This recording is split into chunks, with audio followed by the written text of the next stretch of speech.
In tansurullaha yansurkum wa yuthabbit aqdamakum. Alhamdulillah, kembali kita membahas buku Halal Haram Bisnis Online dan kita masih berada di muqaddimah. Pada pertemuan sebelumnya, kita telah mendapatkan sebuah kesimpulan bahwa syariat yang Allah turunkan, meskipun sudah berusia lebih dari 14 abad, baik yang berasal dari Al-Quran maupun hadis Nabi SAW, muslihun wa salihun likulli zamanin wa makan. Statusnya dia relevan dan sesuai dengan semua perkembangan zaman dan relevan dengan semua tempat. Nah, selanjutnya, lalu bagaimana cara ulama memahami kasus yang selalu baru sementara dalilnya terbatas? Di bagian inilah yang akan kita bahas, cara ulama memecahkan kasus kontemporer. Ada metode yang dikenal dalam usul fikih ya. Dan metode ini termasuk salah satu di antara metode yang paling utama dipakai dalam kajian usul fikih, yang disebut dengan metode qiyas, analogi. Menganalogikan kasus baru dengan kasus asal dalam masalah hukumnya karena adanya kesamaan illah. Yang kasus asal ini ada di masa silam, baik di zaman Nabi SAW dan para sahabat, dan dia yang punya hukum. Dari situlah hukum yang berlaku di sini kita bisa terapkan dalam kasus yang sifatnya kontemporer. Prinsipnya sangat sederhana. Jadi dalil terbatas, kasus tidak terbatas. Selalu ada yang baru, tapi jenis kasus terbatas. Sehingga kasus baru dia dikembalikan ke jenis kasus. Yang jenis kasus ini sudah dibahas dalam dalil. Dari sinilah kita bisa mengembalikan hukum dari jenis kasus untuk kasus yang sifatnya baru. Sehingga kasus yang baru bisa didekati dengan dalil yang sifatnya terbatas. Keterbatasan ada di dua tempat ini. Dalil terbatas, jenis kasus terbatas. Baik, selanjutnya kita akan membahas ini. Bagaimana proses penyederhanaan kasus yang baru untuk dikembalikan kepada jenis kasus tadi. Ada beberapa tahapan yang dilakukan untuk bisa menerapkan metode ini dalam memecahkan kasus kontemporer. Pertama tahap tasawur, yang kedua tahap taqyid fikih, yang ketiga tahap takhrij fikih, kemudian yang keempat baru tahap takrirul ahkam, takrir hukum.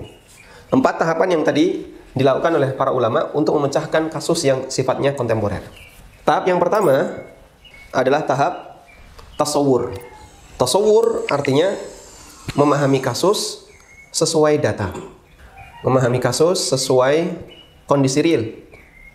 Berarti apa yang dibutuhkan dalam tasawur? Yang dibutuhkan data, keterangan-keterangan yang ada dalam kasus itu. Karena itu siapa yang sebenarnya lebih paham tentang tasawur?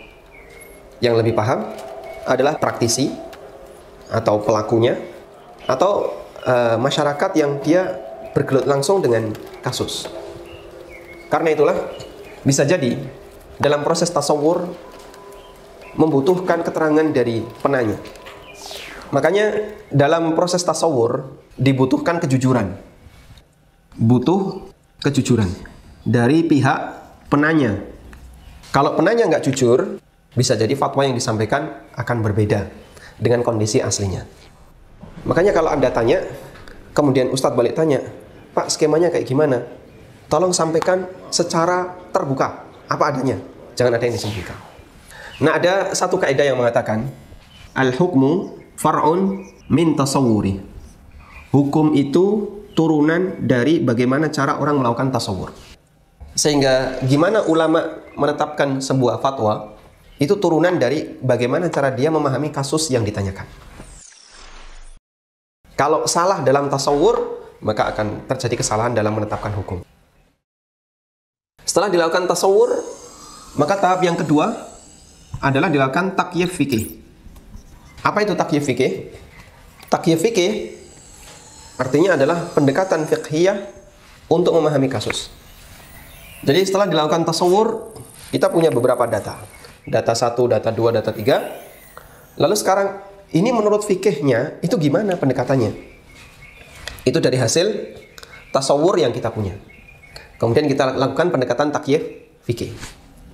Sehingga misalnya ada orang yang bertanya, Ustadz kasusnya kayak gini, kayak gini. Oh baik, yang saya pahami, ini akadnya adalah seperti ini. Ini akadnya kayak gini. Nah, yang saya pahami dari pernyataan penanya, proses itu namanya taqyid fikih.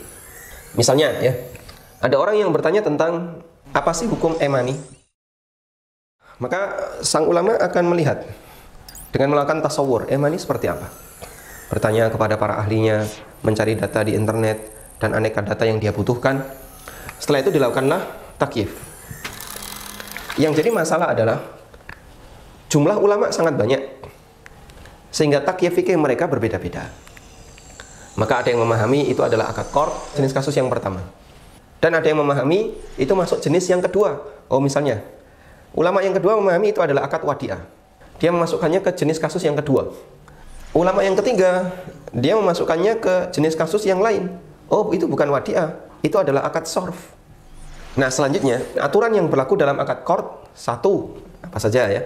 Misalnya, terjadi perpindahan hak milik jika uang sudah diserahkan, karena utang mengalami perpindahan hak milik. Yang kedua, wajib dikembalikan sesuai dengan waktu yang ditetapkan. Yang ketiga, sifatnya jaiz. Yang keempat, ketika pengembalian tidak boleh ada kelebihan yang disepakati. Yang kelima, misalnya tidak boleh ada manfaat yang disebabkan karena akad qard, dan beberapa aturan yang lainnya.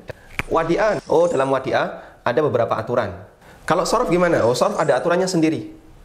Nah, kemudian tugas seorang thalibul ilmi, para asatidzah yang ada di Indonesia, yang mereka ingin belajar muamalah dengan melihat bagaimana penjelasan para ulama. Maka mereka memilih dari sekian banyak pendekatan ini, mana yang paling sesuai dengan kebenaran. Dilakukanlah takhrij fikih, uji teori. Karena qard dengan wadi'ah itu akad yang konsekuensinya beda. Wadi'ah dengan sorf juga konsekuensinya beda.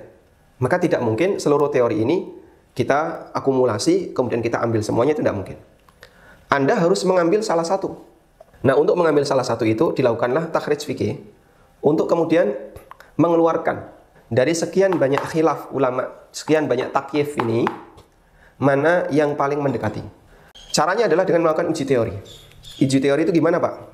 Dalam masalah muamalah, uji teori ketika di situ ada banyak pendekatan, ada dua hal yang bisa kita jadikan sebagai acuan. Pertama adalah urf, tradisi yang berlaku di masyarakat terkait muamalah itu. Sehingga nanti kita bisa cocokkan. Emani itu secara praktek di masyarakat kayak gimana? Oh, mereka memahami emani itu kayak gini, kayak gini, kayak gini. Kalau mereka memahami seperti itu, berarti mana yang lebih sesuai dari sekian ini? Yang kedua adalah regulasi pemerintah. Dengan menggunakan regulasi pemerintah, maka kita bisa mengetahui kira-kira akad ini yang lebih sesuai yang mana. Misalnya ya, oh dalam regulasi itu ada beberapa aturan. Satu misalnya, penyelenggara emani tidak diperkenankan memanfaatkan dana tersebut. Baik, Anda catat ini. Tidak dimanfaatkan menggunakan dana tersebut, berarti dia nggak pindah hak milik. Apalagi misalnya, pemilik emani berhak untuk mengambil dana yang dia top up sewaktu-waktu. Catat lagi. Dan aneka regulasi yang lainnya yang nanti bisa kita gunakan untuk menentukan apakah itu yang lebih tepat akad qard, wadi'ah, atau sorf. Nah, dengan melihat dua hal ini, nanti kita bisa melakukan uji teori. Mana yang lebih cocok? Qard, wadi'ah, atau sorf? Ini dibenturkan dengan regulasi, dibenturkan dengan berbagai macam regulasi. Bertahan dia, maka ini yang diambil. Sementara yang lain kita tinggalkan. Baik, setelah ketemu, dilakukanlah takrir fikih. Ini tahapan yang keempat ya. Takrir fikih atau takrirul ahkam. Berarti setelah ketemu, lalu menyampaikan kesimpulan fikih. Nah, dengan adanya takrir fikih, nanti kita bisa menimbang. Berarti praktek emani selama ini boleh ataukah tidak? Misalnya, boleh dengan syarat. Nah, syaratnya apa saja? Tidak boleh. Maka dijelaskan apa sebabnya? Karena di sini menjelaskan sebab. Sehingga dikasih solusi ya. Solusinya gimana biar jadi boleh? Ya, kemudian dikasih penjelasan. Misalnya sebab yang membuat dia terlarang apa saja. Kalau ini dihilangin, maka jadi boleh. Baik. Ini 4 tahapan tadi ya. Saya ulang. Tasawur, takyif fikih, selanjutnya takhrij, uji teori, berikutnya adalah takrir. Jadi kalau seperti ini butuh waktu cepat, kayaknya nggak mungkin. Maka berikan kesempatan bagi ustadz untuk belajar dan belajar dalam rangka bisa memberikan jawaban yang lebih tepat. Baik, ini terkait muqaddimah yang perlu kita pahami. ketika para asatidzah atau para ulama membahas kasus yang sifatnya kontemporer. Baik, wallahu a'lam. Wa sallallahu ala nabiyyina Muhammadin wa ala alihi wa sahbihi wa sallam. Wa akhiru da'wana alhamdulillahi rabbil alamin.